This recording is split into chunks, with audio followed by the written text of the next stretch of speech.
किताबुल मुस्तज़रफ़ और हंजतुल्लाह अली अलालमीन और तारीख़ इब्ने असाकर में है कि हुजूर सल्लल्लाहु अलैहि वसल्लम से 1000 साल पैशतर यमन का बादशाह तुब्बजे अव्वल हमेरी था। एक मर्तबा वो अपनी सल्तनत के दौरे को निकला। 12,000 आलिम और हकीम और 1,32,000 सवार और 1,13,000 पियादे अपने हमराह लिए और इस शान से निकला कि जहां भी पहुंचता उसकी शान व शौकत शाही देखकर मखलूके खुदा चारों तरफ से नज़ारे को जमा हो जाती थी। ये बादशाह जब दौरा करता हुआ मक्का पहुंचा तो अहले मक्का से कोई उसे देखने न आया। बादशाह हैरान हुआ और अपने वजीर आजम से इसकी वजह पूछी तो उसने बताया कि इस शहर में एक घर है जिसे बैत उल्लाह कहते हैं, उसकी और उसके खादिमों की, जो यहां के बाशिंदे हैं, तमाम लोग बेहद ताजीम करते हैं और जितना आपका लश्कर है उससे कहीं ज्यादा दूर और नजदीक के लोग उस घर की जियारत को आते हैं और यहां के बाशिंदों की खिदमत करके चले जाते हैं। फिर आपका लश्कर उनके ख्याल में क्यों आए? ये सुनकर बादशाह को गुस्सा आया और कसम खाकर कहने लगा कि मैं उस घर को खुदवा दूंगा और यहां के बाशिंदों को कत्ल करवाऊंगा। ये कहना था कि बादशाह के नाक, मुंह और आंखों से खून बहना शुरू हो गया और ऐसा बदबूदार माद्दा बहने लगा कि उसके पास बैठने की भी किसी को ताकत ना रही। इस मर्ज का इलाज किया गया मगर अफाका ना हुआ।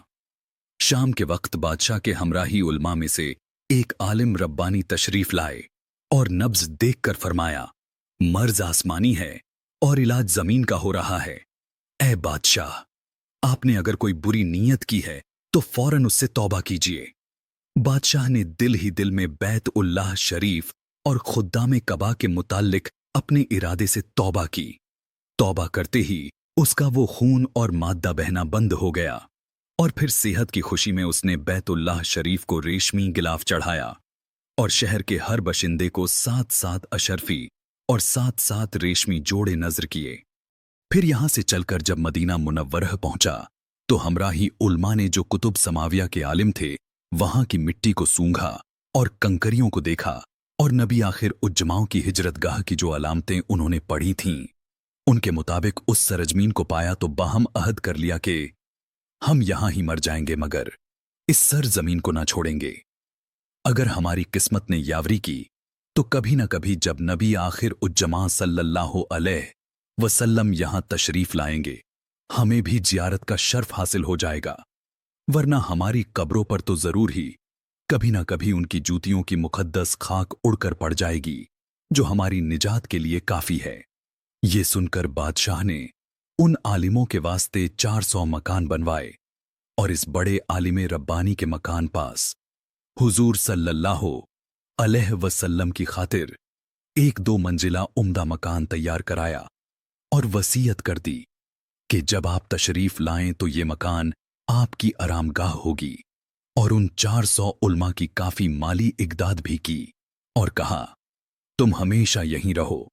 और फिर इस बड़े आलिम रब्बानी को एक कहत लिख दिया और कहा कि मेरा ये कहत इस नबी आखिर उज्जमा सल्लल्लाहु अलैहि वसल्लम की खिदमते अक़दस में पेश कर देना और अगर जिंदगी भर तुम्हें सल्लल्लाहु अलैहि वसल्लम की जियारत का मौका ना मिले तो अपनी औलाद को वसीयत कर देना कि नस्लन बाद नस्ल मेरा ये खत महफज रखें हत्ता के सरकारे अब्द करार सल्लल्लाहु अलैहि वसल्लम की खिदमत में पेश किया जाए। ये कहकर बादशाह वहां से चल दिया। वो खत नबी करीम सल्लल्लाहु अलैहि वसल्लम की खिदमत में 1000 साल बाद पेश हुआ कैसे हुआ और कहत में क्या लिखा था सुनिए और अजमत मुस्तफ़ा सल्लल्लाहु अलैहि वसल्लम का एतराफ फरमाइए। खत का मजमून ये था, कमतरीन मखलूक तबे अव्वल हमेरी की तरफ से शफिया उल मुजनबीन सैयद उल मुरसलीन मोहम्मद रसूल अल्लाह सल्लल्लाहु वसल्लम अम्मा बाद। ए अल्लाह के हबीब, मैं आप पर ईमान लाता हूं और जो किताब आप पर नाजिल होगी उस पर ईमान लाता हूं और आपके दीन पर हूं। बस अगर मुझे आपकी ज़ियारत का मौका मिल गया तो बहुत अच्छा व गनीमत, और अगर मैं आपकी ज़ियारत ना कर सका तो मेरी शफ़ाअत फरमाना और क़यामत के रोज़ मुझे फरामोश ना करना। मैं आपकी पहली उम्मत में से हूं और आपके साथ आपकी आमद से पहले ही बैत करता हूं। मैं गवाही देता हूं कि अल्लाह एक है और आप उसके सच्चे रसूल हैं। शाह यमन का ये कहत नस्लन बाद नस्ल उन 400 उल्मा के अंदर 29 हर्जेजान की हैसियत से महफूज चला आया, यहां तक कि 1000 साल का अरसा गुजर गया।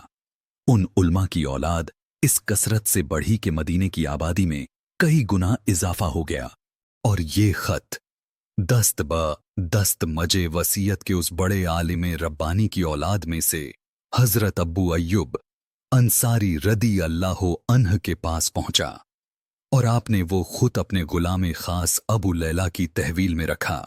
और जब हुजूर सल्लल्लाहु अलैहि वसल्लम मक्का ए मुअज्जमा से हिजरत फरमाकर मदीना मुनव्वरह पहुंचे और मदीना मुनव्वरह की अलविदाई घाटी सनियात की घाटियों से आपकी ऊंटनी नमूदार हुई, और मदीने के खुश नसीब लोग महबूब खुदा का इस्तकबाल करने को झूक दर झूक आ रहे थे। और कोई अपने मकानों को सजा रहा था तो कोई गलियों और सड़कों को साफ कर रहा था, कोई दावत का इंतजाम कर रहा था, और सब यही इसरार कर रहे थे कि हुजूर सल्लल्लाहु अलैहि वसल्लम मेरे घर तशरीफ फरमा हों। हुजूर सल्लल्लाहु अलैहि वसल्लम ने फरमाया कि मेरी ऊंटनी की नकेल छोड़ दो, जिस घर में ये ठहरेगी और बैठ जाएगी वहीं मेरी क्यामगाह होगी। चुनांचे जो 2 मंजिला मकान शाह यमन तब्बों ने हुजूर की खातिर बनवाया था, वो उस वक़्त हजरत अबू अय्यूब अंसारी रदी अल्लाह अन्ह की तहवील में था। उसी में हुजूर सल्लल्लाहु अलैहि वसल्लम की ऊंटनी जाकर ठहर गई। लोगों ने अबू लैला को भेजा कि जाओ हुजूर को शाह यमन तबो का कहत दे आओ। जब अबू लैला हाजिर हुआ तो हुजूर ने उसे देखते ही फरमाया, तू अबू लैला है? ये सुनकर अबू लैला हैरान हो गया। हुजूर ने फिर फरमाया, मैं मोहम्मद अल्लाह का रसूल हूं। शाह यमन का जो मेरा खत तुम्हारे पास है लाओ। वो मुझे दो। चुनांचे अबू लैला ने वो कहत दिया और हुजूर ने पढ़कर फरमाया, सालेह भाई, तबे को आफरी व शाबास है। इस वाक्या से हमें सबक मिलता है कि हमारे हुजूर सल्लल्लाहु अलैहि वसल्लम का हर जमाने में चर्चा रहा और खुशकिस्मत अफराद ने हर दौर में हुजूर से फैज़ पाया। और मोहम्मद सल्लल्लाहु अलैहि वसल्लम अगली पिछली तमाम बातें जानते हैं। और ये भी मालूम हुआ कि हुजूर सल्लल्लाहु अलैहि वसल्लम की आमद की खुशी में माकानात और बाजारों को सजाना और मुजय्यन करना सहाबाए किराम की सुन्नत है। फिर आज अगर हुजूर की आमद की खुशी में बाजारों को सजाया जाए, घरों को मुजय्यन किया जाए और जुलूस निकाला जाए, तो उसे बिदअत कहने वाला खुद क्यों बिदाती ना होगा। जज़ाक अल्लाहु खैर।